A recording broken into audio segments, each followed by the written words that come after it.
Deadpool star Ryan Reynolds posting on Twitter saying, "We're heartbroken, shocked, and devastated." But there are a lot of questions about what was going on with Joy Harris. We don't believe she was wearing a helmet because the character in the movie wouldn't have been wearing a helmet. You'd think making a superhero movie would be all fun, explosions, and snarky one-liners, right? Well, not when someone actually loses their life in the process.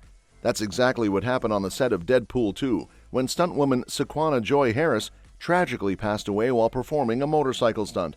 And Ryan Reynolds allegedly had a little something to do with the whole thing that he wants to remain on the hush-hush. Now, I don't know about you, but when I think about the most dangerous jobs in Hollywood, my mind goes to publicists cleaning up celebrity scandals, not the people actually putting their lives on the line. Stunt performers are the unsung heroes of the film industry. They do all the demise-defying flips, high-speed chases, and apparently life-risking motorcycle stunts, all while the A-listers sit pretty in their trailers. But what happened to Joy Harris was more than just a stunt gone wrong. This was avoidable, and Hollywood knew it. Harris wasn't just some random person who decided to hop on a bike one day and call herself a stuntwoman. She was an accomplished motorcyclist, the first black woman to compete in an AMA-sanctioned event, and someone who lived and breathed motorcycles. But here's the twist. She wasn't an experienced stunt performer. This was her first job in film. Now let's just pause and let that sink in. A first-time stunt performer was put on a massively powerful motorcycle without a helmet on one of the biggest budget movies of the year.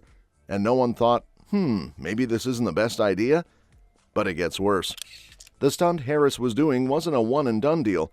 She had already successfully completed it 4 times that morning. 4 times. But the production team wanted one more take because, when you're making a blockbuster, there's always room for an extra shot, even if it's at someone's expense. Eyewitnesses say that she was riding down a flight of stairs, missed 2 pedestrians, and then suddenly lost control of her bike. The motorcycle jumped a curb, flew across the street, and crashed through the glass window of Shaw Tower. It was a brutal accident, and she lost her life on the scene before paramedics could do anything. That's right, folks. A major Hollywood movie set, one of the biggest stars in the world, and somehow no one thought of putting safety first? You mean to tell me they couldn't create a CGI helmet if the character wasn't supposed to wear one? We've got Thanos snapping away half the universe, but giving a stunt woman basic safety gear was too much of an ask? A female stunt driver was killed while filming a scene for the upcoming movie Deadpool 2. Well, investigators are trying to pinpoint what caused a motorcycle accident that killed a stunt driver on the set of Deadpool 2. Reynolds goes on to say, "My heart pours out to them, along with each and every person she touched in this world." And let's not even talk about the pedestrians who almost got mowed down by a motorcycle in the middle of a public street, because apparently filming in a highly populated city was also a great idea. Here's where things get even sketchier. Harris wasn't even the first person they picked for this stunt. The original stunt double struggled on the motorcycle, so they replaced her. But instead of bringing in another trained stunt performer, they went with Harris because, well, Hollywood needed a black woman for the part, and there weren't many stunt women of her skill level who could ride motorcycles. But riding a bike on a track is not the same as performing dangerous stunts on a movie set. It's like assuming a professional sprinter can suddenly start doing backflips just because they're fast. That's not how it works. And to make matters worse, there were reports that the stunt coordinators raised concerns, but the producers ignored them. Because, money is way more value than human lives in Hollywood. Now let's talk about Ryan Reynolds, because wasn't about to let this Deadpool disaster stain his franchise. Reynolds was devastated. He put out the usual statement, "We are heartbroken, shocked, and devastated," which is standard celebrity protocol. But the reality? This wasn't just some freak accident. The entire production team knew this was a risky stunt, but they did it anyway. And what happened after? They shut the whole thing down for a few days, had a memorial service, and then went right back to work. Because at the end of the day, the show must go on. This isn't just about Deadpool 2. Hollywood has always had a problem with how it treats stunt performers. These people risk their lives daily, and yet they get none of the glory. No Oscars, no million-dollar paychecks, no press tours, just broken bones and a high risk of demise. And when things go wrong, they're expendable. Because as long as the big stars are safe, the stunt team is just collateral damage. Look at the other fatal stunts in Hollywood. First, we've got John Bernecker, who took a 22-foot plunge on the set of The Walking Dead in 2017, except this fall wasn't part of the script, and he never got back up. Then there's Olivia Jackson, the badass stunt woman from Resident Evil: The Final Chapter. who suffered life-altering went rogue and failed to move in time, sending her straight into a horrific crash. And let's not forget Conway Wycliffe, who was working on The Dark Knight when his car slammed into a tree during a high-speed chase scene, proving that Gotham's real danger isn't the Joker, it's Hollywood's refusal to protect its stunt teams. So while the stars are out here collecting Oscars, the people actually risking their lives are getting, well, buried in the credits, if they're lucky. And what does Hollywood do? Nothing. They issue a sad statement, they send thoughts and prayers, and then move on. At the end of the day, Deadpool 2 went on to become a massive success, raking in over $785 million worldwide. Ryan Reynolds continued his Hollywood reign, and the franchise lived on. But Joy Harris? She never even got to see her first film debut. Hollywood failed her. She was put in a position she wasn't ready for, given no helmet, and asked to risk her life for a movie that treated her like an afterthought. And when she expired, the industry moved on like she never existed.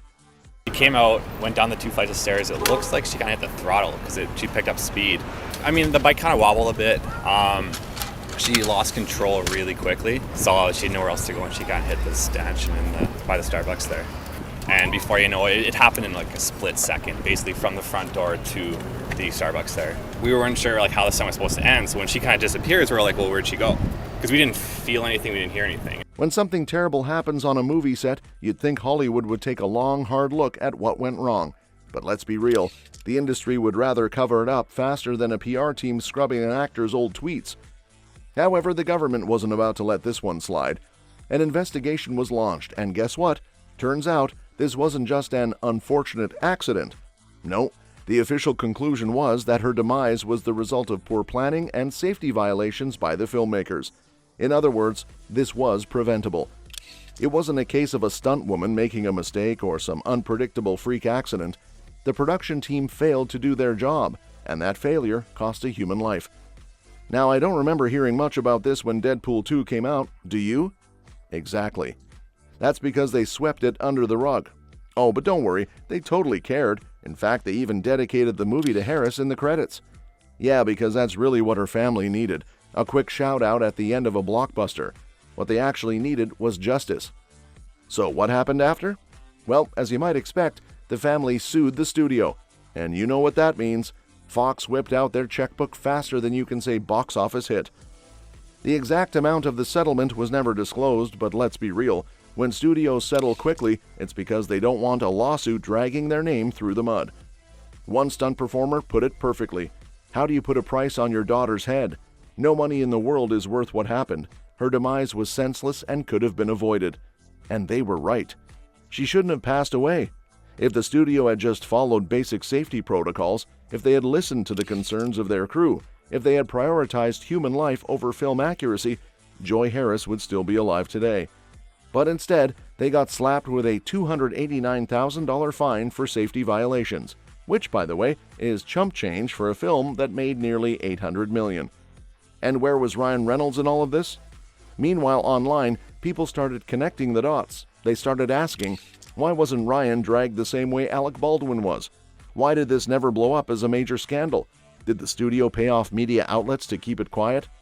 And honestly, those are valid questions. Because when Hollywood wants to protect its own, it does. They bury stories, they spin the narrative, they make you forget. And in the case of Deadpool 2, they successfully erased Joy Harris's story from public discussion. The real problem here isn't just Deadpool 2, it's Hollywood's entire approach to stunt work. These people risk their lives for blockbuster movies, and yet they're treated like disposable assets. That's why this should have gone to trial, because until Hollywood starts taking accountability for stunt safety, these tragedies will continue to horrify us. So the next time you watch an action movie, ask yourself, did the stunt double make it to the movie premiere? See you on the next one.